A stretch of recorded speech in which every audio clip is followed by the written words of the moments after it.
Assalamualaikum warahmatullahi taala wabarakatuh. A'udzu billahi minasyaitonir rajim. Bismillahirrahmanirrahim. Alhamdulillahi rabbil alamin. Wal 'aqibatu lil muttaqin. Wala 'udwana illa 'alal zalimin.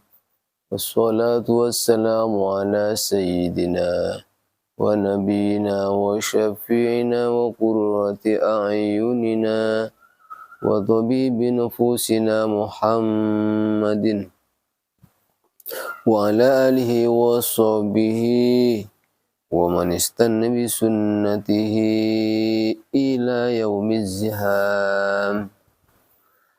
قال الله تعالى في كتابه العزيز الكريم أعوذ بالله من الشيطان الرجيم بسم الله الرحمن الرحيم إن الذين يبايعونك إنما يبايعون الله إنما يبايعون الله يد الله فوق أيديهم فمن نكث فإنما ينكث على نفسه ومن أوفى بما عاهد عليه الله فسيؤتيه أجرا عظيما. Sadaqallahul azim. Amma ba'du. Para pemirsa Kalam Ramadan di lingkungan Pondok Pesantren Al-Mawardi dan sekitarnya dan secara umum di seluruh lapisan masyarakat di belahan dunia yang saya hormati. Kali ini saya mau bahas sedikit, walaupun nantinya kurang begitu sempurna, tapi sebagai gambaran dari apa yang akan saya sajikan materi ini, yaitu tentang bai'at dan talqin. Bai'at talqin, di mana metode yang diterapkan oleh seorang mursyid thariqah, mungkin di semua versi thariqah, baik Naqsabandiyah, Tijaniyah, Satariyah, Sufiyah, dan lain sebagainya, ini mempunyai metode tersendiri dalam membaiat atau mentalkin ikhwannya agar supaya di dalam mengaplikasikan kalimat dzikir, baik dzikir itu secara samar maupun terang-terangan, di sini mursyid bervariasi atau mempunyai metode yang berbeda satu dengan yang lain, agar mudahnya ketercapaian atau tujuan dalam mengaplikasikan dzikir, yaitu mengingat Allah Subhanahu wa taala dengan menyebut asma-asmanya, sifat dan zatnya. Mengenang sifat dan seterusnya, ini tentunya perlu baiat, perlu talqin. Karena ketersambungan antara ikhwan dengan mursyidnya itu tanpa melalui talqin biasanya agak kesulitan. Sehingga pentingnya sanad juga seperti ini, ketersambungan antara murid dengan gurunya. Bismillahirrahmanirrahim. Sebagaimana tadi ayat yang saya bacakan, tapi tidak perlu diulangi kembali. Namun saya masuk dulu kepada kriteria masalah talqin. Talqin itu ada dua dimensi atau ada dua versi. Ada talqin secara jemaah atau berjemaah, rombongan atau bersama-sama, dan ada talqin itu secara individu atau al-ifradi, infiradi atau ifradi, individual. Yang talqin secara bersama-sama juga ini pernah dicontohkan oleh baginda Nabi Muhammad SAW di dalam hadisnya, an Ya'la bin Shaddad qala haddatsani abi Shaddad bin Aus radhiyallahu an wa Ubadah bin Samit hadir yusaddiquhu qala kunna inda Rasulillah sallallahu alaihi wasallam faqala hal fikum gharib yani min ahli kitab faqulna la ya Rasulullah fa'amara biwalqil bab faqala irfa'u aydiyakum wa qulu la ilaha illallah farfa'na aydiyana wa qulna la ilaha illallah summa qala alhamdulillah Allahumma innaka ba'astani bihadil kalimati wa amartani biha wa wa'atani 'alaiha al-jannah wa innaka la tukhliful mi'ad. Summa qala sallallahu alaihi wasallam ala abshiru fa innallaha qad ghafara lakum. Saudara yang saya cintai, ada seorang atau segerombolan orang atau warga atau orang yang berkerumunan atau yang sedang duduk bersama-sama. Ini perlu dzikir, perlu talqin. Sehingga juga dibaiat di sini misalnya. Maka Rasulullah juga pernah melakukan hal seperti itu. Namun sesuai redaksi hadis ini, begini dulu pada masa Rasulullah SAW ada segerombolan sahabat. Kunna inda Rasulillah SAW, kami berada di samping Rasulullah SAW. Faqala, maka Rasulullah SAW berkata, hal fikum gharibun, adakah di antara kalian seseorang yang asing? Adakah di antara kalian orang asingnya? Wahai tamu-tamu hadirin, atau pertanyaannya, wahai saudara-saudara, apakah ada di antara kalian yang asing, yang tidak sepaham, tidak seperjuangan, tidak seakidah? Maksud Rasulullah SAW pertanyaan di sini, yakni min ahlil kitab, dari paham lain, dari pemeluk agama lain, agama Nasrani, agama Yahudi, ahlil kitab yang sudah barang tentu tidak sepaham akidahnya. Maka sahabat menjawab, la ya Rasulullah, tidak ada wahai Rasulullah. Fa'amara bighulqil bab, maka Rasulullah memerintahkan untuk menutup pintunya.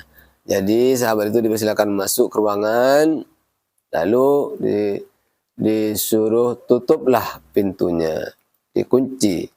Faqala, maka setelah masuk mereka, ini Rasulullah SAW berkata, irfa'u aydiyakum wa qulu la ilaha illallah. Angkatlah tangan kalian semuanya, wa qulu, dan katakanlah, ucapkanlah la ilaha illallah. Maka ini talqin kalimat thayyibah, kalimat tauhid ditalkinkan oleh baginda Nabi Muhammad SAW kepada sahabat dengan cara mengangkat tangan dan mengucapkannya mengikuti Rasulullah SAW. Ya, menirulah yang namanya sahabat.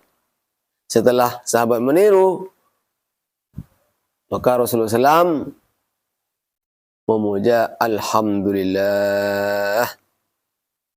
Kemudian berdoa, Allahumma innaka ba'astani bihadhil kalimah wa amartani biha wa wa'atani 'alaiha al-jannah wa innaka la tukhliful mi'ad. Itu. Maka kalau talqin ini dipraktikkan sekarang ya juga bisa. Namun kita harus melihat redaksi hadis ini. Bahwasanya di dalam hadis, sebelum masuk matan hadis di dalam matan hadis di sini ada kata Nabi merupakan pertanyaan. Adakah di antara kalian itu seseorang yang asing? Berarti bisa diterapkan talqin ini yang model seperti ini kalau yang dihadapi itu orang yang sudah sama-sama ridha dan merespon positif dengan adanya talqin ini. Seandainya masih ada seseorang atau satu orang saja yang agak gharib, yang masih asing, yang tidak sepaham ahlul kitab atau paham lain, yang tidak merespon, tidak ridha, tidak suka, bahkan hanya menertawakan atau mengejeknya, ini jangan diterapkan karena akan menimbulkan fitnah. Apalagi hanya di posisi atau situasi yang kurang relevan. Misalnya di perjalanan atau di jalanan. Misalnya sedang nyetir sepeda motor. Biasanya kan orang yang masih semangat dalam berdakwah melalui talqin ini kan dimanapun tidak mengenal situasi dan kondisi. Maka yang harus disikapi melihat situasi kondisi. Situasi apa, kondisinya bagaimana. Bahkan tidak juga itu domisili. Sehingga si kondom, bukan hanya sikon, si kondom, situasi, kondisi, dan domisili. Di mana kita berada? Kalau di lingkungan atau di lingkungan yang tidak bersahabat, kurang relevan maksudnya, ya jangan diterapkan. Ini akan menimbulkan fitnah dan bahkan ini mengancam risiko kalau ini dipaksakan. Risiko. Misalnya masuk ke gereja, mau talqin umat yang ada di dalam gereja itu, ya risiko lah pasti dikejar-kejar. Terus sedang nyetir dalam keadaan yang posisi kurang relevan juga itu. Nyetir sepeda motor baru ditalkin. Ya ayuhan nas qulu la ilaha illallah. Kalau ngangkat kedua tangan yang nyetir itu, ya mau apa lagi? Jatuhlah. Kalau enggak ya tetap berak. Ya, bisa begitu. Sehingga banyak rawan kecelakaan. Akibat itu, maka kita harus tahu si kondom. Mengatur, namanya mengkondisikan, menyikapi dengan baik. Boleh diterapkan ini, boleh. Tapi iya ini, perhatikan situasi kondisi. Kemudian talqin ini secara berjamaah. Adapun talqin yang individu perseorangan, maka Baginda Sayyidina Ali karramallahu wajhah pernah bertanya kepada baginda Nabi Muhammad SAW, "Ya Rasulullah, dullani ala aqrabit turuqi ilallah wa ashaliha ala ibadihi wa afdaliha indahu ta'ala." Ya Rasulullah, wahai Rasulullah, tunjukkan kepada kami atas paling mudahnya cara yang paling praktis, paling praktis, metode yang paling praktis dalam bertakarrub atau mendekatkan diri kepada Allah Subhanahu wa taala, dan paling mudahnya untuk diterapkan kepada hamba-hambanya, dilakukan oleh para hambanya. Wa afdaliha, dan yang paling utama, walaupun sederhana misalnya, tapi mengandung keutamaan yang begitu besar, tinggi menurut Allah Subhanahu wa taala. Ditunjukkan wahai Rasulullah kepada kami seperti apa ini cara atau metode tersebut. Maka Rasulullah SAW, faqala Nabi SAW, Rasulullah SAW bersabda, "Alaika bimudawamati dzikrillah sirran wa jahran." Alaika bimudawamati dzikrillahi sirran wa jahran. Tekunilah, langgengkanlah, tekunilah, lestarikanlah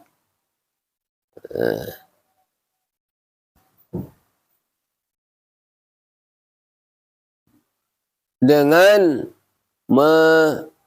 melanggengkan zikir, melestarikan zikir yang terus menerus, zikir kepada Allah, menyebut, mengingat Allah. Zikir itu dengan cara menyebut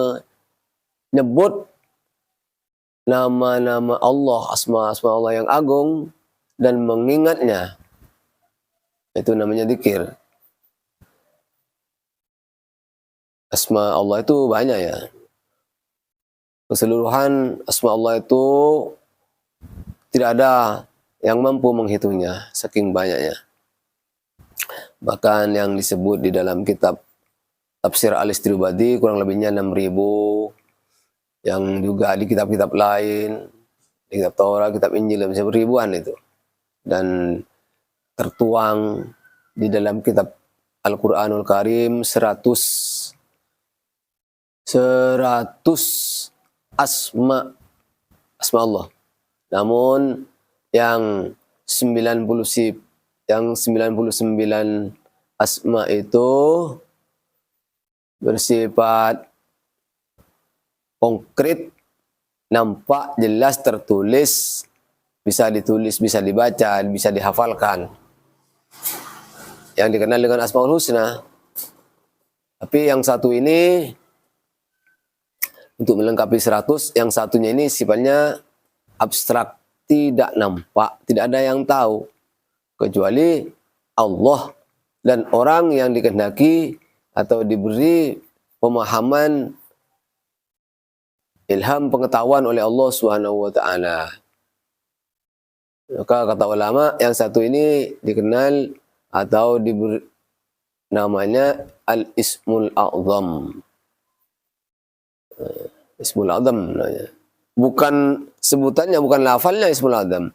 Nama Allah yang satu, yang rahasia sifatnya abstrak ini namanya ismul a'zam.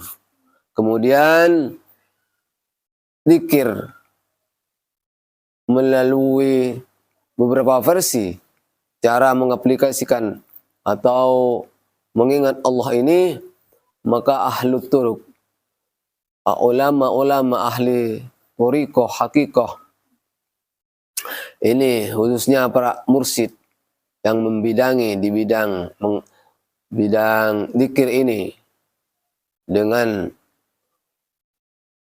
variasi yang beragam dari zikir yang terkoleksi, maka biasanya mengklasifikasikan zikir ini menjadi dua, yaitu dua dimensi.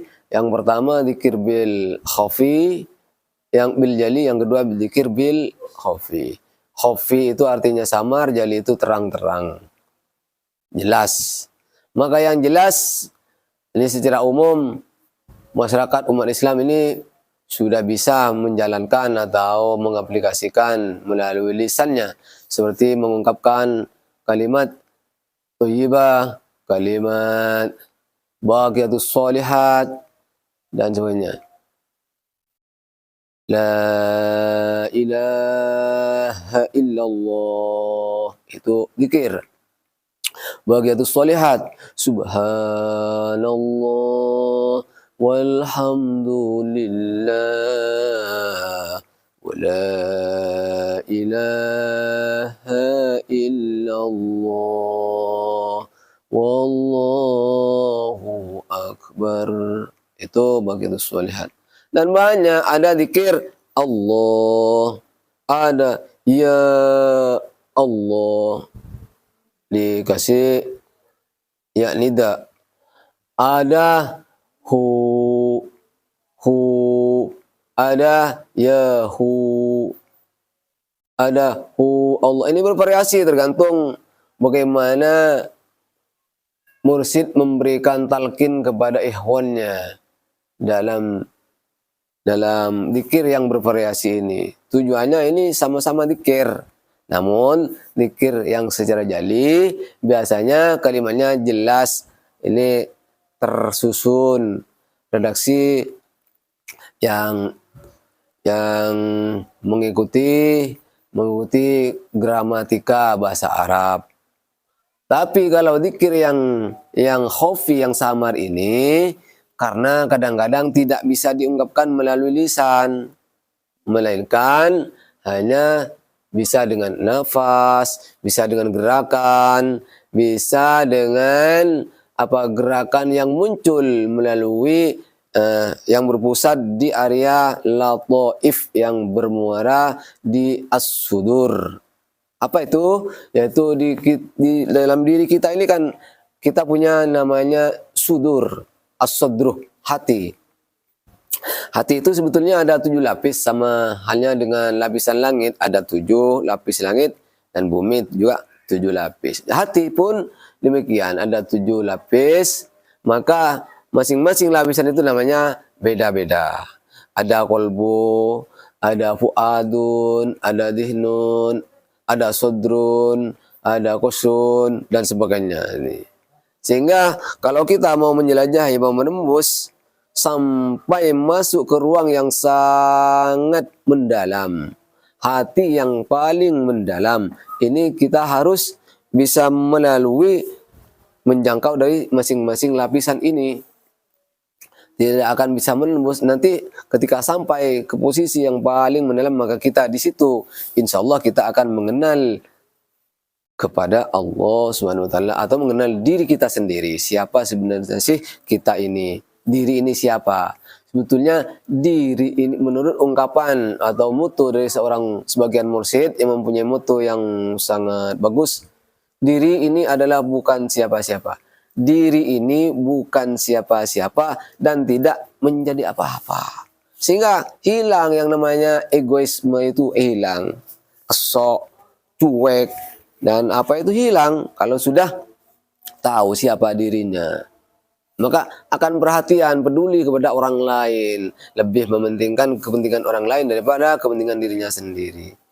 Maka saudara yang saya hormati dan dimuliakan oleh Allah Subhanahu wa taala, sebetulnya singkat saja, tidak bisa tertuntaskan untuk pertemuan kali ini karena keterbatasan waktu atau durasi yang disediakan oleh tim media kami.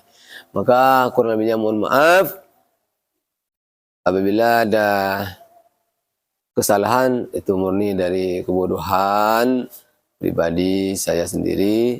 Apabila ada benarnya dari Allah Subhanahu wa taala. Li'anna lisan mahallu khata'in wa nisyan. Usikum wa nafsi bitaqullah. Wassalamualaikum warahmatullahi taala wabarakatuh.